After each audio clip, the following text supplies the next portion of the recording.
Meta. Além. Noia, mente, metanoia.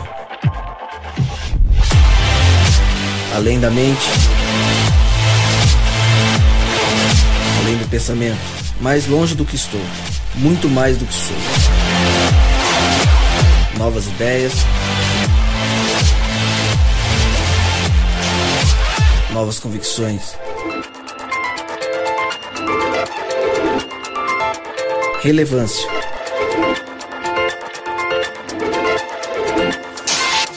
Plenitude. A busca pelo ideal.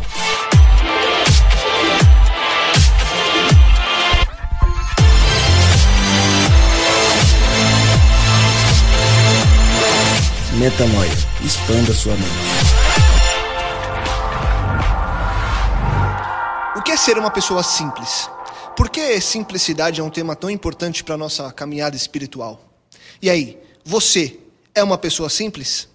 Com essas perguntas, começamos mais um Metanoia e chegamos ao Metanoia 22. Mais uma vez, você está convidado a expandir a sua mente. Meu nome é Lucas Vilches e, como eu sempre digo, estamos sempre juntos nessa caminhada. Lembrando você que toda segunda, às 8 da noite, um novo episódio é lançado. Então, se você está ouvindo esse aqui pela primeira vez, primeiro episódio do Metanoia, lembre-se de, na segunda que vem, voltar aqui e ouvir mais um episódio. Se por acaso você não ouviu todos os outros da nossa pequena história de 21 episódios, por favor, acesse o SoundCloud, o iTunes ou qualquer aplicativo de podcast aí do seu celular, no seu computador, e ouça os nossos episódios, as nossas conversas que têm sido muito edificantes, graças a Deus.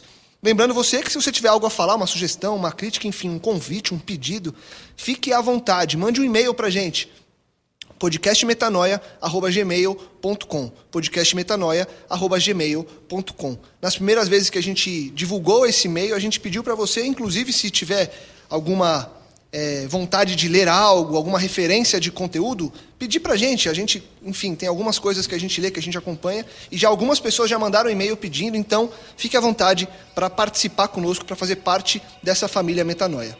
Bom, como eu disse, o tema de hoje é simplicidade e os convidados já estão à mesa, pessoas que já estiveram conosco e voltam para mais um dia de expansão de mente. Primeiro ele, Rodrigo Maciel, seja muito bem-vindo. Valeu, Lucas, muito bom estar aqui novamente com vocês. Todo mundo está ouvindo a gente aí, seja no carro, no celular, em casa. Sua companhia é muito importante para nós aqui, que Deus nos abençoe mais uma vez hoje. Amém. Fabiano Mendes, mais uma vez conosco, obrigado por estar em mais um Metanoia. Valeu, obrigado pelo convite. Estava com saudade de poder voltar aqui, a gente compartilhar as ideias, ir até a palavra de Deus e nos sentir cada vez mais alinhados com o reino de Deus. Amém. Felipe Tonasso, também de volta, depois de uma longa ausência, está aí mais uma vez. Bem-vindo, Felipe. Tudo na paz. Eu cheguei aqui com saudade também junto ao Fabiano, fazia tempo que eu não vinha participar desta mesa, que eu acho que é uma mesa muito edificante. E o clima tá bom, tá agradável e eu quero poder contribuir com você que ouve a gente mais uma vez. Muito feliz saber que esse conteúdo, Lucas, tem chegado em vários lugares, tenho recebido feedback. Legal. Também de pessoas que me conhecem, acabam escrevendo, tô ouvindo Metanoia aqui, a gente tá ouvindo e separamos alguns insights, acabei usando no meu grupo de amigos que eu me reúno e tal. Que legal. Então você acaba vendo que essa ferramenta, ela transcende mesmo a ideia de ser só um bate-papo para fazer pensar, mas ela pode ser multiplicada, né? Eu acho que vale a pena encurtar esse canal. Você deixou um e-mail aí, acho que vale a pena você escrever pra gente, se precisar de ajuda. Acho que uma das ideias do Metanoia é expandir essa ideia para outras pessoas. Então, obrigado pelo convite mais uma vez, vamos juntos. Perfeito. Então, direto ao tema. Como eu disse, o tema de hoje é simplicidade. E para começar, como às vezes eu faço, dependendo do tema que a gente tem, eu vou ali atrás da definição da palavra, a formação etimológica, enfim. Hoje eu trouxe a definição do dicionário sobre simplicidade. E no dicionário diz que simplicidade é a qualidade daquilo que é simples. E aí eu fui atrás do que é simples para a gente entender o que está por trás disso. E simples é aquilo que não é composto, que não é complicado, de fácil interpretação, puro, claro, singelo, inocente, fácil, modesto e sem luxo. Pensando nisso e no que vocês também estudaram e se prepararam para a gente estar aqui hoje, vocês se consideram pessoas simples? Acho que tem várias maneiras de encarar a simplicidade, né? E a primeira que vem à mente sempre é ligada a coisas. Eu acho que, pelo menos no senso comum, quando a gente imagina simplicidade, a gente pensa em coisas, né? Tem até uma revista especializada nisso, chamada, se não me engano, Vida Simples, que saiu uma matéria recentemente, né? Como aprender a viver com menos. A gente associa viver simples a viver com menos, mas eu acho que simplicidade é um conceito que transcende a ideia de material, né? E tem a ver com o jeito que eu enxergo a vida. Se você perguntar assim, você é simples, materialmente falando, eu acho que a gente está muito distante de entender o que é uma vida simples, até porque o nosso referencial de simplicidade geralmente é um camarada ermitão que vai lá para o meio do deserto, ele se abnega de tudo aquilo que é matéria para poder elevar o espírito, né? A gente tem um referencial muito distante, mas eu acho que a gente nessa conversa vai chegar a compreender talvez que a gente pode ser simples sim no espírito, na intenção, e usar as coisas nos seus devidos lugares, né? Não me considero alguém simples porque percebo a minha dependência de muitas coisas que eu não precisava há 5 anos atrás. Há 10 anos eu não precisava de um monte de coisa e não reclamava de um monte de coisa. E hoje eu reclamo e dependo e vou complicando minha agenda e minha vida e desejando mais coisas, né? Então eu percebo que se manter com um espírito simples materialmente, que é o que veio à mente primeiro, é muito difícil, é um desafio muito grande. Então não me considero alguém simples, mas me considero alguém tentando entender esse caminho. Legal. Eu fiquei pensando na sua pergunta e eu cheguei à seguinte conclusão: não existe pessoas simples.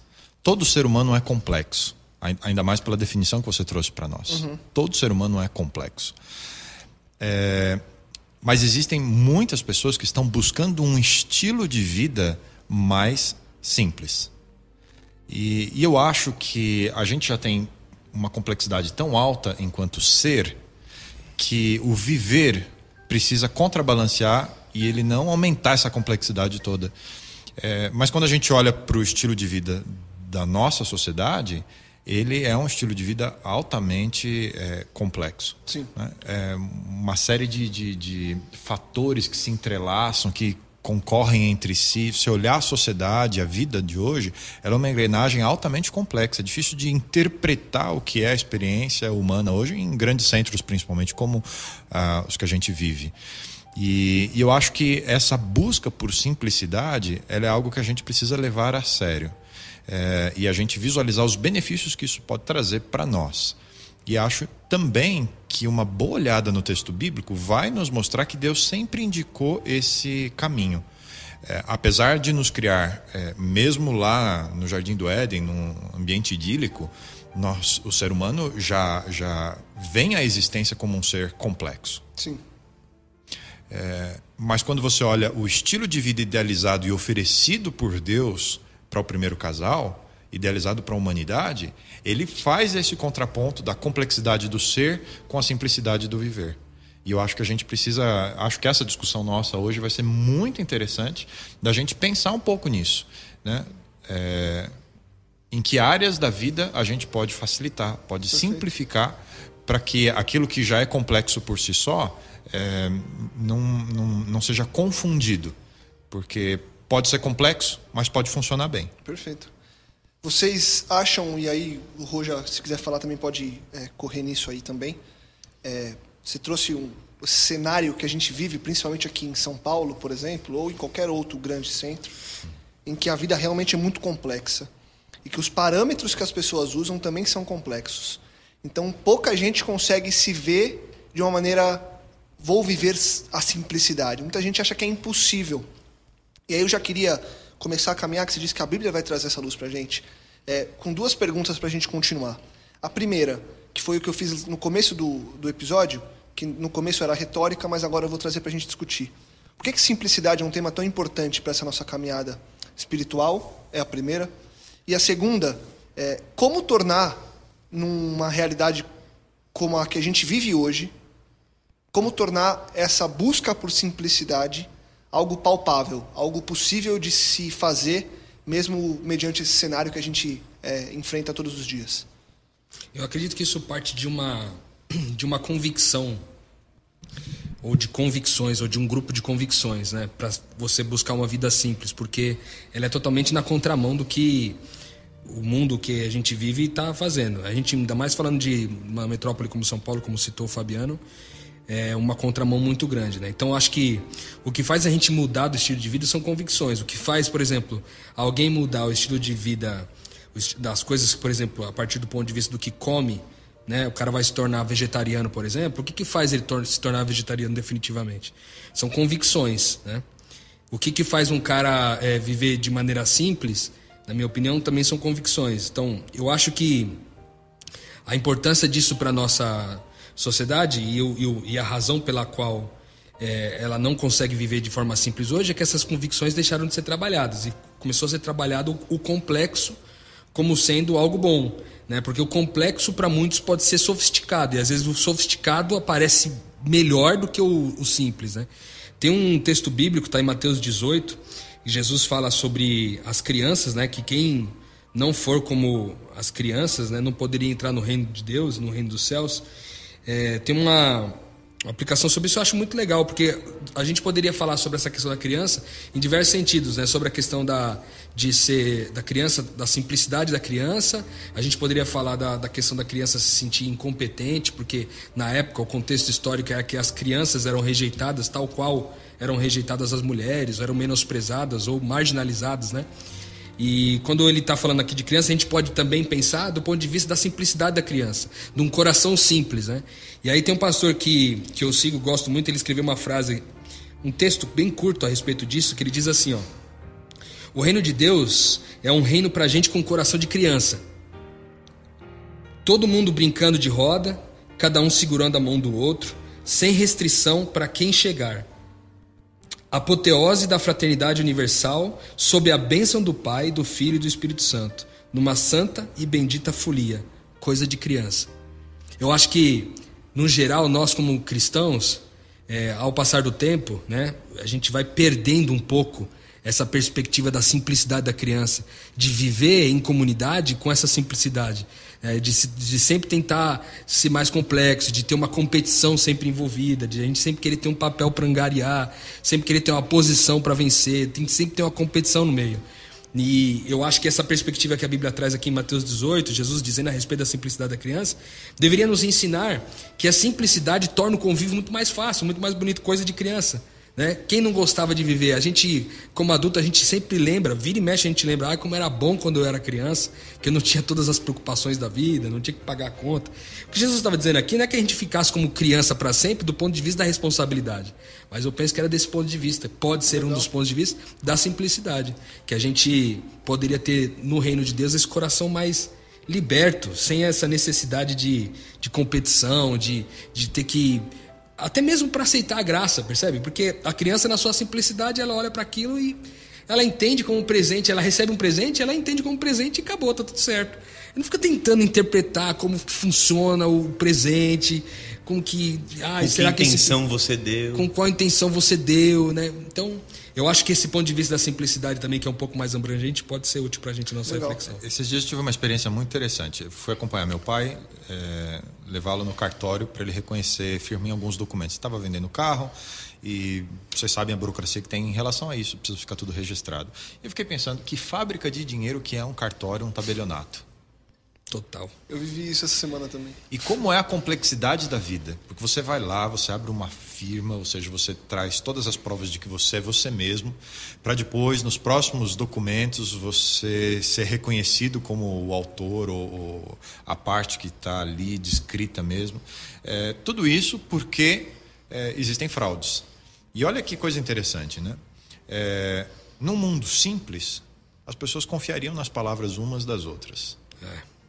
Mas no nosso mundo complexo, não existe essa simplicidade. Quantas vezes você, por causa desse estilo de vida, vai gastar energia vital se preocupando com coisas que de fato não precisaria se preocupar? Provavelmente você conhece alguém, ou talvez você que está ouvindo a gente, seja esse tipo de pessoa. Você fica analisando todas as possibilidades, quais as reais intenções ou as possíveis intenções das pessoas quando fazem algo para a gente, e a gente complica algo que podia ser simples. Às vezes, quando você vai e aí tem a conversa, você percebe que não era nada daquilo que você estava imaginando, e aquilo que era altamente complexo, cheio de tramas e de complôs e de problemas e armadilhas, era uma coisa extremamente simples.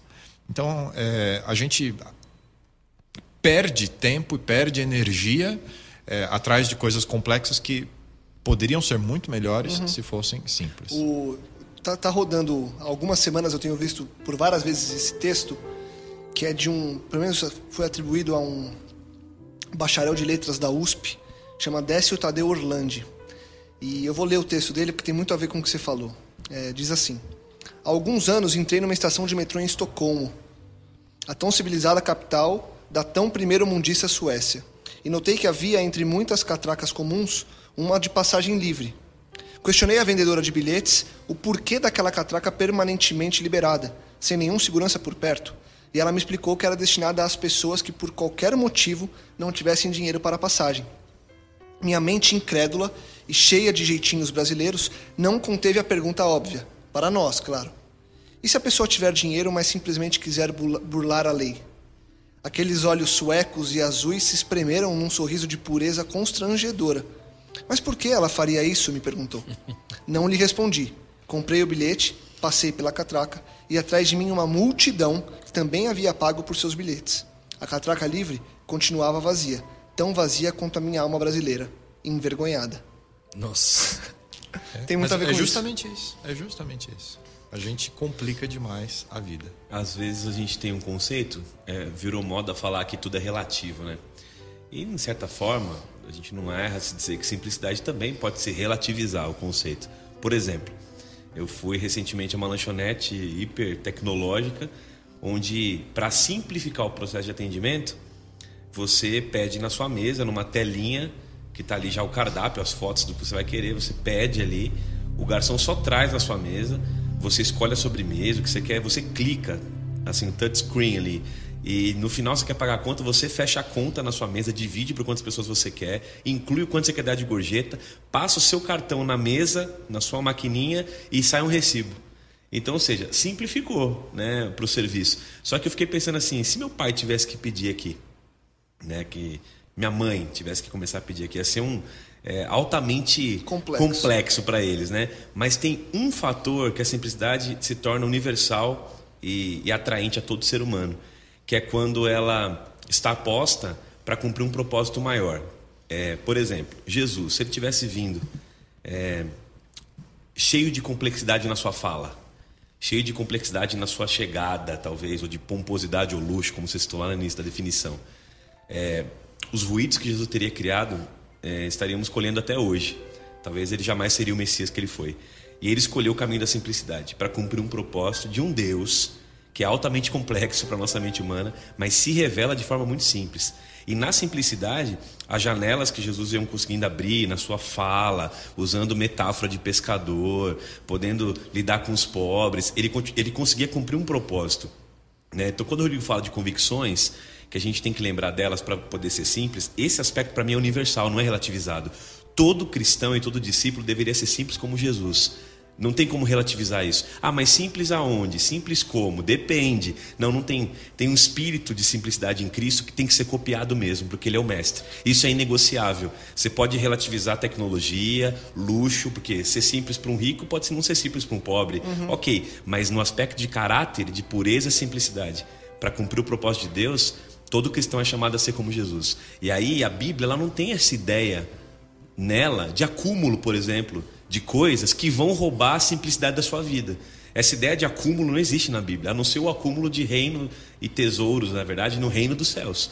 E que é voltar sempre para a simplicidade do propósito pelo qual você está aqui nessa vida. Jesus, eu acho que ele trouxe essa mensagem encarnada para a gente. Essa simplicidade em Jesus é inegociável. Meu discípulo que me segue, tanto é que ele fala muito isso, abandona, larga, sai e vem fazer o que eu estou fazendo. Então, todos nós somos chamados desse nível de comprometimento a ser simples como ele.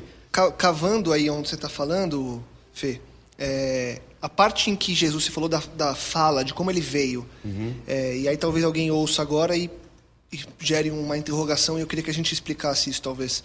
A fala de Jesus, quando você traz ela que ela era simples, quando a gente contrapõe, por exemplo, com as parábolas, de que forma que a gente consegue entender isso como simples, sendo que a explicação dele ali não era teoricamente a coisa mais simples, porque ele tinha um propósito, Mas como lidar com essa simplicidade de Jesus, sendo que grandes dos ensinamentos dele não eram tão simples como de se entender no momento? Então, eu acho que a gente pode olhar de outra forma. Será que os ensinamentos dele não eram simples ou eram muito simples e a gente é que não queria entender? Eu penso que é essa a sua segunda opinião. Eu acho que é dessa forma que eu tenho que partir para pensar. Porque vamos falar do Evangelho. Tá? O que é o Evangelho? Aí você vai falar, o Evangelho é a boa nova de que Jesus morreu e nos reconciliou com Deus. A gente hoje tem acesso a Deus e Ele prometeu voltar e a gente vai ter uma vida com Ele. Ok. Qual é a síntese do Evangelho? Ele falou várias vezes. Simples assim. Ele falou, ame a Deus sobre todas as coisas e ame aos outros no mesmo padrão que eu amei vocês.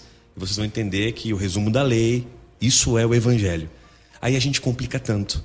E a gente pergunta, mas o que pode? Mas o que é amar? Quem é o meu próximo? Como vai? Eu perdoo quantas vezes? Nananã. Aí ele fala assim, meu amigo, se vocês estão falando nessa linguagem, eu vou ajudar vocês a fazer pensar também, porque Jesus era um dos sábios que sabia fazer boas perguntas e fazer pensar. Eu não creio que ele não era simples, eu creio que ele queria extrair de nós a simplicidade em meio à nossa dificuldade de entender a simplicidade do Evangelho. Ele queria extrair de nós. Eu acho que a nossa complexidade torna a simplicidade do Evangelho complexa. Legal. Porque quando a gente se depara com simples, a primeira reação se assusta. não pode ser isso. Não, você está brincando comigo. Não pode ser isso. Tem alguma coisa aí por detrás. É assustador. Deixa eu contar as letras, transformar em números. Deve ter uma mensagem cifrada. Não pode ser só isso, direto assim.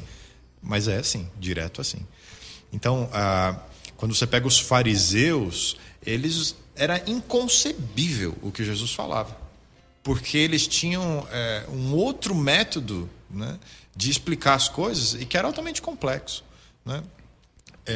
Para explicar a lei judaica, eles tinham uma série de outras leis que ajudavam a como você ia cumprir aquelas leis.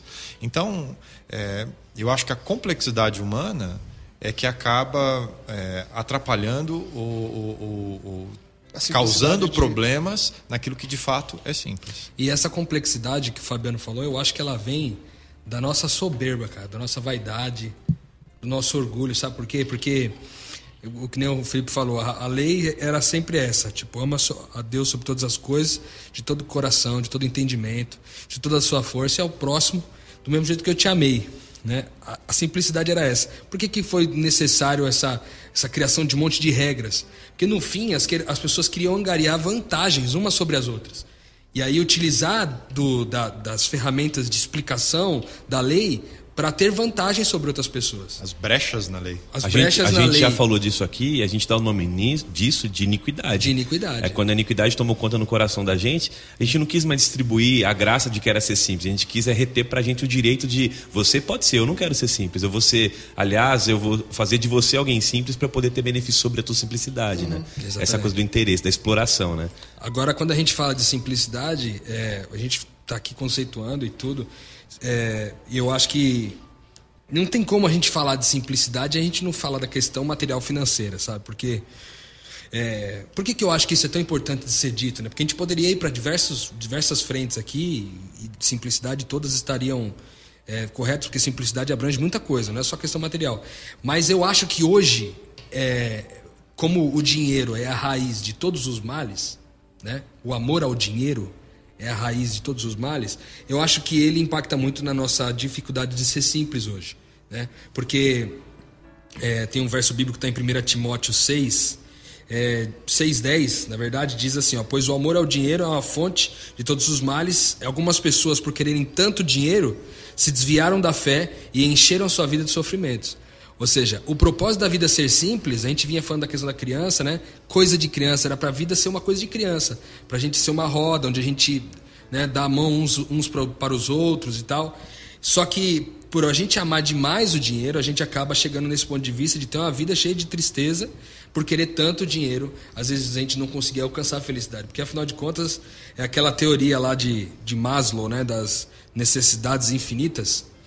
Porque o ser humano sempre, quando alcança um determinado patamar, ele vai sempre querer um outro. Ele vai sempre querer mais, né? Sempre querer um pouco mais.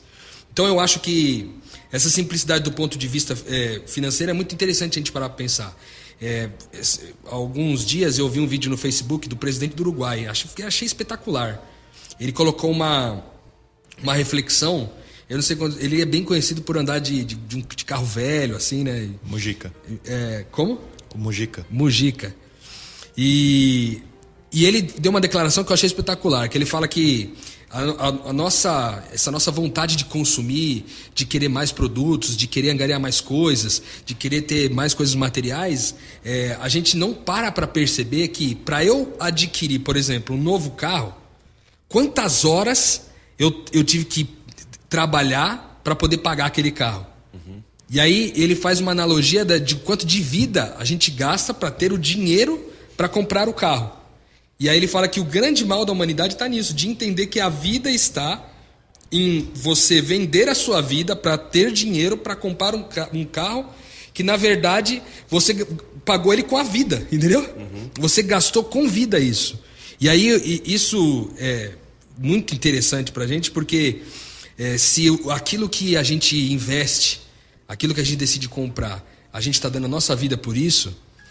Se a nossa vida fosse mais simples e o nosso foco estivesse no outro, ao invés da gente estar gastando vida com a gente mesmo, a gente estaria investindo vida na vida do outro, entendeu? Então eu acho que essa simplicidade de Cristo, que ele vem trazendo dessa perspectiva não só psicológica, espiritual, mas também da material, ela vem ensinar pra gente esse ponto de vista. Como que Cristo gastou a vida dele. Gastou a vida dele o tempo inteiro dando vida, até o ponto de dar totalmente a sua vida na cruz para que nós pudéssemos ter vida eterna. Porque ele tinha uma convicção muito simples. Ele dizia o seguinte: o teu pai cuida de você. Ele dizia assim: meu pai cuida de mim e o meu pai cuida de vocês. Então ele dizia: você pode buscar primeiro o reino de Deus e a justiça do reino, que as coisas que você se preocupa vão ser acrescentadas. Até quando ele fala isso no Sermão da Montanha, ele usa um termo bem interessante. Ele fala assim: quem se preocupa com essas coisas são os pagãos, ele diz. Ou seja, é quem não tem Deus como pai, é quem não chama Deus de pai. Então ele fala: quem não chama Deus de pai, meu amigo, não consegue ser simples mesmo. Sim. Porque não tem a dependência, não é a pureza da criança, não sabe que Deus cuida. O problema hoje é essa incoerência que a gente vive, né, Lucas? Uma igreja, vou colocar uma igreja evangélica ou uma igreja cristã, que de simples não tem nada, né? Que de simples não tem nada. A ideia de viver a simplicidade na prática, a simplicidade do Cristo mesmo, essa ideia é altamente uma convicção espiritual que a gente recebe de Deus para poder viver isso. Eu acho que isso pode ser traduzido em prática, de maneira bem prática, né? Eu estava pensando esses dias nessa loucura que a gente tem, né? Que o Rodrigo usou o exemplo do carro, né? Que a gente tem de trocar de carro, ou seja, traduzindo, gastar mais vida para ter outro carro, né? E quanto tempo que a gente gasta nisso, né, cara? E querendo trocar de aparelho celular, e querendo tal. Aí quando eu vejo alguém que usa um aparelho antigo e usa sempre a mesma camisa e tal, tipo, eu tenho um pouco de inveja. Eu falo, cara, eu queria poder ter esse despreendimento, porque eu sei que esse cara se preocupa muito menos com contas a pagar, com coisas para fazer, e ele tem um coração que pode estar mais aberto a fazer a vontade de Deus em meio a isso, né? Então, eu acho que o chamado para a gente hoje, fazendo uma alusão a Cristo, quando ele olha para o discípulo e fala assim: o seu mestre não tem nem onde reclinar a cabeça, acho que aquilo ali não está ali à toa, sabe? A gente tem que voltar a entender. Eu lembro que uma vez num PG a gente falou disso e o pessoal falou assim: é impossível ser simples, não dá para ser simples. Eu lembro que a discussão foi por esse lado: não tem como. O que eu posso fazer de maneira prática? Alguém falou assim: vou começar a gastar menos então comigo, vou começar a comprar menos roupa. Cara, Fabiano, fala um pouquinho para a gente dessa ideia do capitalismo, da religião como capitalismo, né? Hoje, o capitalismo que é a nossa religião diária. Cara, a gente é ensinado a fazer isso, a acumular. O dinheiro não é mais meio para nada. Ele é o fim em si próprio. Quanto mais eu tenho, mais eu sou. E essa lógica satânica, eu vou chamar assim, para ser quebrada, eu acredito que é espiritualmente falando só. Não dá para você querer lutar sozinho. O Rodrigo pontuou bem. Essa é uma área muito importante. Nessa reflexão sobre simplicidade, a gente pensar, por exemplo, nas coisas materiais. Jesus vai falar muito do dinheiro e da relação com o dinheiro em termos religiosos, né? Mamon, ele é um símbolo que é um deus pagão, ele é um símbolo do dinheiro no Novo Testamento. Mas eu fico pensando, o nosso problema, ele é um problema de natureza, e a natureza pecaminosa, ela tem muito mais dificuldade com relação à simplicidade. Olha que interessante. Deus cria o ser humano, altamente complexo, mas dá a ele um jardim para viver. Jardim é muito simples, em termos materiais. E enquanto a natureza humana está alinhada com o reino de Deus, o jardim lhe basta, é suficiente. A partir do momento que a natureza humana, depois do pecado, rompe com Deus, o jardim já não me basta. Nós trocamos os jardins pelas cidades e toda a sua complexidade e tudo aquilo que é material. E Caim é o primeiro a construir a cidade, né? E aí vai, todos nós estamos construindo a nossa cidade, aquilo que é importante para nós. Pode traduzir isso, você pode traduzir cidade por reino. Eu construo o meu reino. O reino humano. Entendeu? Enquanto o reino dos céus me chama a me abnegar desse reino. A nossa dificuldade com simplicidade, e a simplicidade do Evangelho, e a simplicidade proposta por Cristo e idealizada por ser humano, é um problema de natureza. Nós não temos a simplicidade em nós mesmos. Eu queria compartilhar 2 textos de Paulo com vocês. O primeiro deles, na segunda carta aos Coríntios, capítulo 1, verso 12. Paulo diz assim: ora, a nossa glória é esta, o testemunho da nossa consciência, de que com simplicidade e sinceridade de Deus, não com sabedoria carnal, mas na graça de Deus, temos vivido no mundo, especialmente para convosco. Paulo admite, simplicidade não é carnal, não vem do ser humano. A simplicidade vem de Deus. Eu preciso receber de Deus isso. Por mim mesmo eu não vou ter. E um outro texto também na segunda carta de Paulo aos Coríntios, só que agora o capítulo 11, verso 3, ele volta nesse assunto. Mas temo que, assim como a serpente enganou a Eva com a sua astúcia, olha só, a astúcia não pertencia ao ser humano, pertencia à serpente. Assim também sejam de alguma sorte corrompidos os vossos entendimentos e se apartem da simplicidade que há em Cristo. Simplicidade só vem de Cristo. Se nós podemos ter simplicidade, ela vem de um relacionamento com aquele que tem para nos oferecer simplicidade.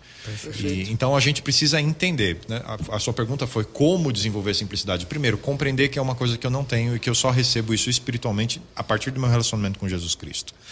E eu preciso olhar a vida com possibilidades de onde a simplicidade que é de Cristo pode ser minha e se tornar real. Então eu posso olhar para a vida financeira e eu posso, no meu diálogo e na minha convivência com Deus, né? Senhor, me ajuda a simplificar. Isso não está nas minhas mãos. O Senhor sabe que não é o que eu quero, não é o que eu busco, mas eu entendi que o Senhor quer me oferecer isso. Então me dá isso. Me ajuda a aprender as lições do contentamento, da humildade. Tira isso de mim e me ajuda a me desenvolver nessa área. E eu acho que a gente precisa aprender a celebrar pequenas vitórias, né? Coloque pequenos alvos para você, né? Eu vou comprar uma roupa. Não tem problema nenhum comprar uma roupa. Mas quantas você tem? Você está acumulando? Assuma, por exemplo, uma coisa bem prática. Para cada peça de roupa que eu comprar, eu vou dar uma embora. Eu vou compartilhar uma com alguém. Eu não preciso ter todas para mim no meu guarda-roupa, para ter todas as cores, para ter todos os modelos. Nós precisamos aprender a colocar isso, né? Tem gente que tem coleção de... se eu falar sapato, já vão saber quem é que tem, né? Bom, mas tem gente que tem. Essa roda masculina que é preconceituosa. A gente precisa diminuir. Vamos falar das coisas dos homens também, né? Eu tenho um amigo que tem camisas de marca... Assim, tá lá. O armário lotado para todas as ocasiões. Exatamente. A gente precisa simplificar, a gente não precisa disso tudo para viver. E tem gente que não tem o mínimo para viver, a gente precisa simplificar. E isso é só algo que já está intrínseco a nós pela natureza humana, ou também isso é potencializado pela cultura em que a gente vive, porque muita gente, acredito, talvez ouviu tudo isso que você falou e é perfeito o que Paulo traz, e aí ela tenta. Só que ela vive numa cultura tão corrompida, não como desculpa, mas é uma realidade. Ela vive num processo tão esquisito que o Rô trouxe lá atrás, de ir na contramão do mundo, que ela não consegue. E aí quando ela olha pro cara com uma camisa da Armani, ele fala, eu poderia usar a da, sei lá, uma marca X. Da C&A, velho. Da C&A, da Colombo. Se você trabalha na C&A e tá ouvindo isso, a gente ama você. Mas, enfim... Não é, uma custa 40 e a outra custa 400. Exatamente. E aí ele resolve comprar pelo lance da soberba, do orgulho, porque há uma cultura em que ele está inserido, que o Felipe trouxe agora há pouco também, desse lance do capitalismo que move a cabeça do ser humano, mas essa natureza nossa. Tem essa soma também, né? Eu entendo a sua pergunta. Mas assim, em termos antropológicos, A cultura não é uma instituição independente do ser humano, ela é produto do homem, é o homem que faz a cultura.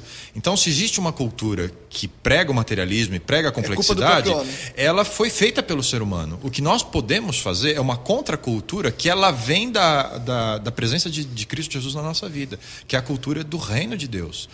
Eu posso ser absorvido por essa nova cultura e, em relação à sociedade, eu vou estar na contracultura, na contramão. Eu posso oferecer uma outra cultura, que é uma cultura de simplicidade, mas ela não é humana, ela é primordialmente divina. E a gente precisa oferecer esse contraponto à sociedade. Existe opção, né? Não, eu acho que Jesus falou disso há 2000 anos, quando estava na Palestina. Já era no contexto, o assunto. No contexto onde isso estava, vamos falar assim, nas manchetes. Porque ele abre o coração para falar de dinheiro um capítulo quase todo, para falar assim, ó, não acumula, não junta tesouros aqui. Ele está falando para um povo que fala, aquele povo não era capitalista, consumista, Marx não existia, não precisava de Marx, a natureza humana estava lá. O que você falou agora de uma cultura que favorece, na verdade ela não potencializa, ela só traduz aquilo que está por dentro, né? Ela abre o espaço para a gente traduzir o que já somos. Agora, Jesus está falando de uma contracultura do reino, que o Fabiano colocou, que é o quê? Só o simples, cara, consegue repartir. É só o simples que consegue dizer assim, eu cuido do reino de Deus e da justiça dele, porque eu sei que nessa simplicidade de vida, ele vai cuidar de mim. Então, assim, a pergunta que fica para nós é, ok, eu posso não ser simples hoje, mas será que Deus quer que eu seja? Eu vou dizer a você, se você ler a Bíblia com seriedade, Deus está te chamando para uma vida de simplicidade. Sim. E seja ela na sua agenda, porque a sua agenda tem a ver com a complexidade que você usa o seu tempo. Ou seja, como você gasta a sua vida. Pode não ter porque dinheiro você dá envolvido. Valor a ele. Exato. Pode não ter preço envolvido, mas tem valor de vida. Então você pode gastar a sua vida com entretenimento, onde você não está ganhando nada e nem gastando nada, mas você está gastando vida. E aquilo tem valor para Deus. Sua vida tem valor para Deus. Então eu posso ser simples em várias áreas. E meu chamado hoje é viver a vida do Cristo. E a confiar como Cristo confia. O texto é lindo, se a gente lesse inteiro, vocês iam relembrar. Ele fala assim, olha, olha as aves do campo, os lírios do campo, olha as aves do céu, ele fala. Ele está usando coisas das mais simples possíveis da natureza, que são altamente complexas em sua beleza, mas ele está falando, gente, o Pai cuida delas. Então eu não vejo, cara, de verdade, cristão preocupado em bater meta, por exemplo, entendeu? Assim, eu preciso bater a meta, que eu preciso, é o bônus no fim do mês, eu preciso ganhar aqui na minha equipe toda e ser o melhor vendedor porque eu sou cristão, eu tenho que mostrar que cristão. Eu não vejo, cara, para mim isso é um discurso adulterado, sabe? Eu acho que a nossa preocupação deve ser bem outra, eu até me preocupo muito com esse discurso. Eu acho que a gente tem que ser produtivo, mas tudo tem limites. Sim. Né? Porque chega uma hora que o preço a ser pago é muito alto demais. Claro, porque tá o preço é você. É que na verdade a pergunta que fica é, você produz para quê, né? Exato. Porque hoje, se a gente fala da mentalidade do reino de Deus, que teoricamente o cristão é alguém de coração grato que reparte, você, por exemplo, vê uma situação como a gente está vivendo agora no nosso país, uma crise política, econômica, social, enfim, uma crise gigante, e aí a pergunta que fica é assim, no momento de crise como esse, onde o desemprego aumenta exponencialmente, eu devo poupar para garantir o meu dia de amanhã? Ou eu devo poupar para garantir o dia de hoje daquele que não tem?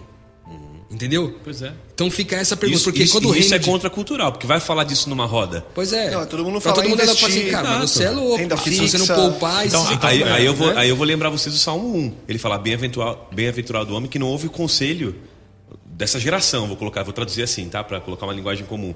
Mas antes, de dia e de noite, o prazer dele está em meditar em qual é a cultura do reino. Perfeito. Qual é a vontade de Deus para a vida dele. Acho que essa sacada é real. Quando foi que a gente parou para ouvir o que a roda diz? Essa é a pergunta. Quando foi que eu parei para ouvir que ser simples é o que a roda diz ou o que a revista diz? Cara, ser simples é o que o meu rei diz. E ele é o dono do universo. Ele tem uma cultura para me ensinar. Então, essa Mas você vê como isso parte de convicções, né? Porque se a convicção do reino é que tudo que Deus depositou na minha vida é para eu repartir com aquele que não tem, teoricamente, cara, isso deveria entrar em todos os aspectos. O Fabiano citou o armário da pessoa, mas o tempo, qualquer coisa, né? Mas é só um exemplo. É só um exemplo, mas são várias outras coisas. E aí você que está ouvindo a gente pode pensar assim, mas então a mentalidade do cristianismo é quase que uma mentalidade socialista, né? Que prega que todo mundo tem que ter as mesmas coisas e tal. Eu creio que, uma vez eu vi uma frase, gostei muito, que diz que o socialismo, a diferença entre o socialismo e o cristianismo do ponto de vista econômico, da forma como a gente administra o nosso dinheiro, é que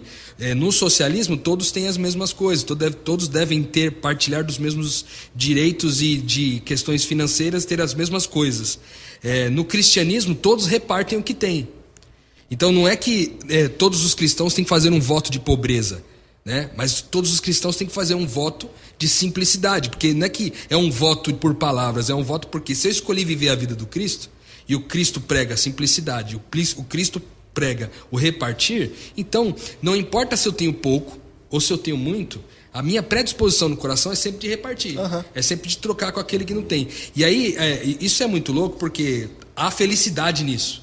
Sim. E Cristo nos ensinou isso porque é parte do processo de quem é feliz, cara. Claro. Entendeu? Só que aquele que acumula, que retém, que guarda, acaba sendo sempre algo extremamente corrosivo para dentro daquele mesmo que guarda para ele. E o grande ponto vai ser a decisão que a pessoa vai tomar, né? Porque não vai ser simples conseguir viver dessa forma. O Tomás trouxe esse lance de metas, e pode ter alguém que está ouvindo a gente que trabalha com vendas e tem a meta. Claro. Ele vai partir de uma decisão dele, começar a buscar a Deus, e de Deus ele entender para onde ele tem que ir para conseguir viver essa vida mais simples, né? Porque se a gente for bem sincero, Lucas, tem gente... Eu estou falando de um extremo, tá? De um extremo. Se a gente for bem honesto, bem sincero, tem gente que vai ter que mudar de carreira, tem gente que vai ter que mudar de perspectiva financeira, tem gente que vai ter que falar o seguinte, porque eu acho que se você ler qualquer manual de finanças, vamos falar, aqui a gente cai no dinheiro de novo, se você ler qualquer manual de finanças e projeto de vida, ele vai dizer assim, a primeira coisa que você tem que saber... É poupar. Não, é qual estilo de vida você quer viver. É a primeira coisa de qualquer guru das finanças, ele vai dizer assim, qual é o estilo de vida que você quer? Qual é a sua meta? Onde você quer chegar? Se você traçar um estilo de vida que te satisfaz, é ali que você vai chegar. Então, o cristão, acho que tem que rever isso sim, cara. Levar a sério esse negócio. A gente tem que levar... Que estilo de vida eu quero viver? Que condiza, que tem a ver com o que Deus pediu para mim. Porque se você não parar para pensar nisso de maneira séria, nesse assunto que a gente está tratando aqui hoje, cara, a gente rema com a maré sem perceber, entendeu? Isso é claro, a gente sabe disso. Todos nós estamos aqui nessa sociedade vivendo na mesma época. A gente está remando sem perceber. É por isso que tem que ser uma coisa que é fruto do seu relacionamento com Deus. Exatamente. E você precisa abrir essas áreas da vida para Deus. Porque o mais comum é a gente selecionar. Deus, olha, eu vou te dar permissão para você trabalhar nessas áreas da minha vida, mas aqui não. Acho que eu controlo, né? E a gente separa a experiência do reino da experiência na sociedade. E a gente acha que não é possível ser cristão. Só é cristão na igreja quando você reparte. Você devolve o dízimo, devolve suas ofertas, doa um pouco do seu tempo. Mas durante a semana você vive para você. Sim. Então, esse critério... de separar as duas coisas, o que é espiritual do que não é espiritual, isso não existe da perspectiva de Deus. Da perspectiva de Deus, o espiritual abarca a vida inteira. E se você for honesto com o chamado de Deus para sua vida, você vai se dar por conta que essa área da vida você também vai ter que abrir. Também vai ter que permitir a influência de Deus. E ela é transformadora, porque é um outro extremo em relação àquilo que o ser humano constrói de visão do que é o estilo de vida, do que a gente, para que a gente trabalha, para que a gente conquista as coisas ou busca as coisas. Sim. Então, essa mudança tem que ser transformada. Eu não estou aqui, eu sei que você quer fechar daqui a pouquinho, eu só não estou aqui para dizer que alguém pode me interpretar naturalmente mal, que eu deixei essa brecha aberta, que você não tem que ter sucesso. Estou dizendo isso. Eu ouvi recentemente uma palestra de alguém trabalhando a maneira que a nossa carreira, a nossa vocação, a nossa profissão, a nossa empresa pode fazer parte do plano redentor de Deus na história. Como você pode transformar seu negócio em algo redentivo. Então, isso é ser contracultural. É usar a cultura, é ser de Deus. Vamos usar o texto de Paulo, né? É estar no mundo, quando Jesus ele afirma, vocês estão no mundo, em João 17, vocês estão no mundo, mas vocês não são do mundo, do espírito do mundo, né? Ele está falando do espírito desse mundo que é anti-reino de Deus. Paulo vai dizer, você tem que renovar a mente de vocês para experimentar em meio a essa geração corrupta qual é a boa vontade de Deus. Aí o camarada que é empresário dizia o seguinte, a minha empresa tem 3 fundamentos. E eu achei muito, muito interessante para você que trabalha e está ouvindo a gente, tem uma empresa, eu sei que o Rodrigo tem uma empresa. Ele diz assim, o primeiro deles a gente trabalha com a verdade e com a transparência que Cristo pediu para a gente. Então não tem, se eu fiz uma promessa, eu cumpro. Se eu não cumprir, eu peço desculpas, eu pago a pessoa pelo que eu causei. Reparo, né? Reparo. Segundo, eu trabalho com uma comunidade. A nossa empresa, ela visa construir comunidades. Então eu não cuido do meu funcionário só aqui dentro. Eu cuido dele fora também. Eu me preocupo com o estudo do filho dele. Eu quero que o meu funcionário seja... O bem é comum aqui. E terceiro, eu me preocupo em fazer o bem comum para a comunidade onde minha empresa está inserida. Então a minha empresa aqui, ela é um sinal do reino de Deus. A minha empresa aqui, ela é conhecida como um negócio que chegou aqui, mas trouxe melhoria para todo mundo. Então ele se engaja em tudo que aquele bairro pode ser melhorado. Essa empresa é que é a promotora de saúde no bairro, de reparos no bairro. Então, percebe? Ver uma empresa dessa, de um cristão com tantas convicções do reino, cara, que funcionário não quer trabalhar lá? Né? Qual é a perspectiva que a vizinhança tem dessa empresa? O cara que é transparente, cumpre seus compromissos, ele fala até do lucro, ele fala, meu lucro tem que ser justo. Ele fala, eu trabalho com uma meta aberta e margem aberta para o meu cliente saber o quanto eu estou lucrando. Ele fala, isso é insano, dizer no mundo de hoje. Mas eu trabalho assim para ele saber quanto ele está pagando. Isso porque se ele não quiser pagar por conta do meu lucro, eu já não estou sendo justo com ele. Olha que loucura falar disso, trabalhar com margem aberta, trabalhar pensando no funcionário como uma comunidade colaborativa e na sua comunidade você está inserido. Então, eu creio que é possível. Isso é contramão, né? E para mim isso é sucesso no reino de Deus, entendeu? É entender o seu propósito e meio a cultura que a gente está colocando. Então, quando você produz bem, sem corromper valores, sem passar os seus limites de saúde, né? Porque às vezes a gente sacrifica aquilo que a gente já tem em busca daquilo que a gente quer e que a gente não tem. E a gente sempre vai ter algo que a gente não tem e a gente vai continuar sacrificando o que a gente tem, né? Então essa lógica ela precisa ser quebrada. Então se eu não tenho nada no caminho que está em desarmonia com os princípios de Deus, o resultado de uma produção boa, ele não é nenhum problema. E aí vem a colocação que o Rodrigo pôs, né? Conseguir acumular, ou conseguir produzir, é meu? Não é seu. Né? Qual o propósito disso tudo, né? Deus colocou isso e permitiu que você, com saúde e com bons princípios, chegasse a esse resultado para você colocar isso de volta para Ele como uma bênção na vida de outras pessoas. Eu vou... Desculpa, eu acho que tem um texto bíblico que é fundamental para a gente caminhar para esse final aí. Eu sei que você quer finalizar, Lucas. Não, acho que eu ia ler o que você vai falar agora. Mas Mateus 25, né? Aí, então, basicamente falar de Mateus 25, nós não vamos ler o texto porque ele é bem longo, tá? Mateus 25, de 31 a 46, é aquela separação que Jesus faz dos bodes e das ovelhas no fim dos tempos, né? E aí ele fala que, dá aquele exemplo que fala que as ovelhas são aquelas que quando ele teve fome, elas o alimentaram, quando ele teve sede, deram de beber e assim por diante, né? E aí eu fico pensando nesse texto, e eu fico pensando às vezes num paradigma que foi gerado na vida da gente, que é mais ou menos o seguinte: quando a gente aprendeu, talvez erroneamente, né, na nossa história, na nossa caminhada cristã, que o final, o julgamento seria algo do tipo assim: eu apresento um checklist para Deus, e aí no checklist lá tem todas as regrinhas que ele tinha dado para eu cumprir, e eu vou falando para ele: ó Deus, ó, a regra 1, 2, 3, 4 eu cumpri, a 5 não foi tanto assim, a 6, a 7 eu cumpri também, então agora já que eu cumpri tudo, agora a 8 eu não entendi. A 8 eu não entendi muito bem, então agora o Senhor pague o que me deve, ou seja, me dê a salvação porque eu cumpri o teu papel. Eu sempre pensei na salvação como algo parecido com isso, sabe? Do tipo, eu vou chegar lá no final e o julgamento vai ser isso, ó. Você fez o certo, então você vai para lá. Se você fez o errado, você vai para cá. Talvez esse texto bíblico tenha trazido para a gente uma perspectiva diferente.